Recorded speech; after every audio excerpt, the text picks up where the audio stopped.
दोस्तों, बकरीद के दिन की सुबह हो चुकी थी। सूरज भी निकल चुका था।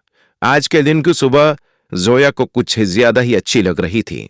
आखिर लगती भी क्यों नहीं, क्योंकि आज बकरीद का दिन था। जोया अब्दुल भाई की एक 8 साल की बच्ची है। जोया के अब्बू जैसे ईद उल अजहा की नमाज पढ़कर वापस अपने घर आए तो जोया खुश होते हुए अपने अब्बू से पूछने लगी, अब्बू जान, आज तो बकरीद का दिन है। आज तो हमारे घर पर गोश्त आएगा ना? या फिर पिछले साल की तरह इस बार भी हमारे घर पर कोई गोश्त देने के लिए नहीं आएगा? तो इस पर अब्दुल भाई ने अपनी बेटी जोया को तसल्ली देते हुए कहा, हाँ हाँ मेरी बेटी, हमारे घर गोश्त क्यों नहीं आएगा, जरूर आएगा। इस बार तो हमारे पड़ोसी डॉक्टर साहब ने कुर्बानी का बड़ा जानवर लिया है। और हाँ, वो मास्टर साहब भी तो कुर्बानी का बकरा लाए हैं। उनके घर से हमारे लिए जरूर गोश्त आएगा। सब्र रखो मेरी बच्ची, हमारे घर जरूर गोश्त आएगा। और फिर ये कुर्बानी का गोश्त तो होता ही हमारे लिए है। आज इमाम साहिब भी मस्जिद में यही बयान कर रहे थे कि कुर्बानी के गोश्त के 3 हिस्से होते हैं। उनमें से एक हिस्सा गरीबों और मिस्कीनों का होता है, तो उस हिस्से में से हमारे घर जरूर गोश्त आएगा। जरा सब्र रखो, हमें जरूर गोश्त मिलेगा। अल्लाह पर भरोसा रखो। फिर ऐसे करते करते दिन के 12 बज गए, मगर अब्दुल भाई के घर पर कोई भी गोश्त देने के लिए नहीं आया। जोया ने फिर पूछा, अब्बू जान, 12 बज गए हैं, मगर अभी तक हमारे घर पर कोई भी गोश्त लेकर नहीं आया है। तो अब्दुल भाई ने फिर अपनी बेटी को तसल्ली देते हुए कहा, मेरी बच्ची, जरा सब्र रखो। अभी तो उन्होंने जानवर ज़िबह किया होगा। अभी तो वो 3 हिस्से बना रहे होंगे। जब वो अपने काम से फारिग हो जाएंगे तो फिर वो अपने घर पर जरूर गोश्त देने के लिए आएंगे। जोया ने यह सुनकर कहा, अब्बू जान, हम गरीबों को तो साल भर में सिर्फ एक ही बार जी भर कर गोश्त खाना नसीब होता है। ये अमीर लोग तो साल भर गोश्त खाते रहते हैं। जोया की अम्मी को ये बातें सुनकर गुस्सा आ गया। उन्होंने जोया को एक जोरदार फटकार लगाई और कहने लगी, क्यों बार बार अपने अब्बू को तंग कर रही हो? तुम्हें दिखता नहीं अब्बू कितने मायूस हो गए हैं तुम्हारे सवाल सुन सुनकर? उसके बाद जोया की अम्मी प्यार से अपनी बेटी को कहने लगी, मेरी प्यारी बच्ची, मैंने टमाटर, प्याज और लहसुन सब कुछ काट कर रख दिए हैं। जैसे ही हमारे घर पर गोश्त आएगा, मैं फौरन ही तुम्हें गोश्त बनाकर दे दूंगी। फिर तुम जी भर कर खा लेना। जरा सब्र रख और अल्लाह पर अपना भरोसा रख। दोस्तों, ऐसे करते करते शाम होने लगी, मगर कोई भी अब्दुल भाई के यहाँ गोश्त देने के लिए नहीं आया। अब तो जोया के घर वालों का भी सब्र टूटने लगा था, क्योंकि अब तो शाम के 4 बजने वाले थे। ये देखकर जोया मायूसी से अपने अब्बू से कहने लगी, अब्बू जान, अब तो 4 बज गए हैं, लेकिन अभी तक कोई भी हमारे घर पर गोश्त लेकर नहीं आया। लगता है पिछली बार की तरह इस बार भी हमें कुर्बानी का गोश्त नहीं मिलेगा। इतना कहकर जोया फूट फूट कर रोने लगी। जोया को रोते हुए देखकर उसकी बड़ी बहन और उसकी अम्मी भी रोने लगी। बीवी बच्चों को रोता हुआ देखकर अब्दुल भाई की आंखों में भी आंसू आ गए। फिर अपने बीवी बच्चों को दिलासा देते हुए अब्दुल भाई कहने लगे कि शायद हमारे पड़ोसी हमें भूल गए हैं। तुम फिक्र मत करो, मैं अभी जाकर तुम्हारे लिए गोश्त लेकर आता हूं। उसके बाद अब्दुल भाई अपने घर से निकलकर सीधे डॉक्टर साहब के घर गए। दरवाजा खटखटाया तो अंदर से डॉक्टर साहब दरवाजे पर आए और कहने लगे, कहो क्या बात है? तो ये सुनकर अब्दुल भाई कहने लगे, डॉक्टर साहब, मैं आपका पड़ोसी हूं। आपने बड़े जानवर की कुर्बानी की है, क्या मुझे कुर्बानी का थोड़ा गोश्त मिल सकता है? तो ये सुनकर डॉक्टर साहब मन ही मन बहुत नाराज हुए। फिर झूठी कहानी बनाते हुए कहने लगे कि हमने तो कुर्बानी का सारा गोश्त बांट दिया है, बस थोड़ा ही गोश्त अपने अपने घर पर रखा है।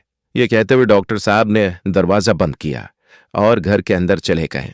ये देखकर अब्दुल भाई मायूस हो गए और फिर धीमे धीमे कदमों से वापस अपने घर की ओर जाने लगी। रास्ते में मास्टर साहब का घर आया तो अब्दुल भाई ने सोचा कि चलो मास्टर जी से पता कर लेता हूं, शायद यहां से कुछ कुर्बानी का गोश्त मिल जाए। बस यही सोचकर अब्दुल भाई मास्टर जी के दरवाजे पर पहुंच गए और दरवाजा खटखटाया। अंदर से मास्टर जी बाहर आए तो मास्टर जी को देखकर अब्दुल भाई कहने लगे, मास्टर साहब, आपके घर पर कुर्बानी हुई है, क्या मुझे कुर्बानी का थोड़ा गोश्त मिल सकता है? तो ये सुनकर मास्टर जी ने बड़ी बड़ी आंखें बनाई और कहने लगे कि तुम यहीं रुको, मैं जरा अंदर जाकर पता करके आता हूं। उसके बाद मास्टर साहब घर के अंदर गए और थोड़ी देर के बाद एक थैली हाथ में लेकर वापस बाहर आए। उन्होंने वो थैली अब्दुल भाई के हाथ में थमा दी और फिर इस तरह से दरवाजा बंद करके भागे जैसे वो कोई बम फेंक कर भाग रहे हों। खैर, हाथ में थैली देखकर अब्दुल भाई बहुत खुश हुए और फिर खुशी खुशी अपने घर पहुंच गए। अब्दुल भाई के हाथ में गोश्त की थैली देखकर उसके घर वाले भी बहुत खुश हुए। उन्होंने जल्दी से वो थैली लेकर उसको खोलकर देखा तो उसको देखकर सब घर वाले रोने लगे, क्योंकि उस थैली में से 2-4 गोश्त के टुकड़े और बाकी की चर्बी थी। ये देखकर अब्दुल भाई ने बेबसी से अपने घर वालों की तरफ देखा और कहने लगे कि शायद इस बार हमारे नसीब में कुर्बानी का गोश्त नहीं लिखा है। इतने में जोया की अम्मी कहने लगी, इतने नाशुक्रा मत बनो, अल्लाह ताला बहुत बड़ा और रहम करने वाला है। मैंने टमाटर और प्याज काट कर रखे थे, चलो मैं आपको उसी की चटनी बना देती हूँ। हम सब यही चटनी खाकर अल्लाह का शुक्र अदा करते हैं। दोस्तों, उसके बाद जोया की अम्मी चटनी बनाने के लिए रसोई घर में चली गई। इतने में बाहर से किसी की आवाज आई, अब्दुल भाई, अब्दुल भाई। अब्दुल भाई ने बाहर जाकर देखा तो देखा कि बाहर मंसूर चाचा खड़े हैं। मंसूर चाचा बाजार में सब्जियों का ठेला लगाते हैं। उनके हाथ में एक थैला था जिसमें 3 से 4 किलो गोश्त भरा हुआ था। उन्होंने कहा कि मेरा बेटा आया है, शहर से हमारे लिए बहुत सारा गोश्त लेकर आया है। हम इतना खा नहीं सकते। हमने अपनी जरूरत के हिसाब से घर में गोश्त रख लिया है और बाकी का गोश्त मैं आपके लिए लेकर आया हूं। आप भी अपने घर में गोश्त पकाएं और खुशी खुशी के साथ बकरा ईद का त्योहार मनाएं।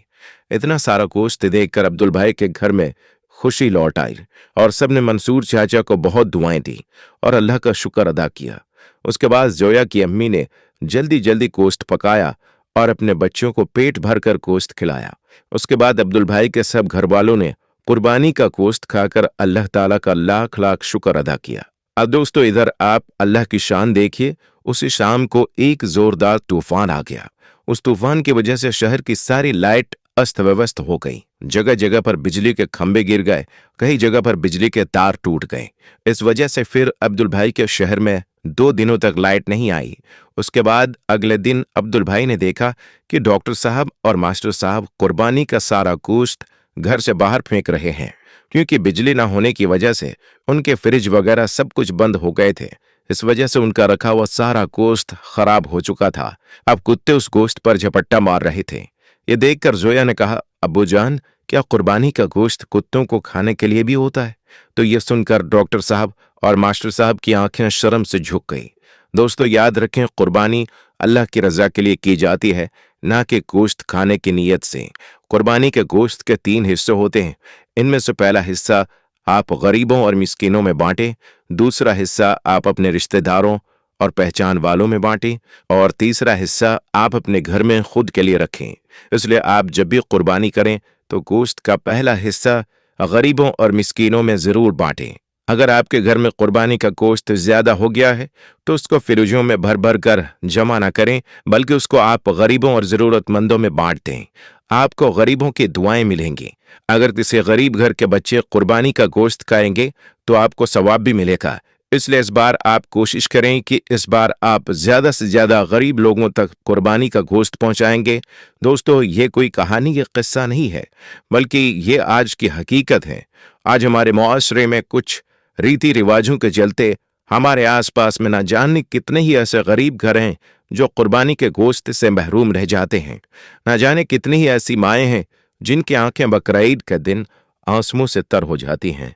इसलिए इस बार आप ये गलती भूल कर भी ना करें। दोस्तों, वीडियो पसंद आए तो आप इस वीडियो को न सिर्फ एक लाइक कीजिएगा, बल्कि इसे ज्यादा से ज्यादा शेयर करें, ताकि हर एक मुसलमान भाई तक ये वीडियो पहुंच सके और हर एक की बकरा ईद खुशहाली से गुजरे।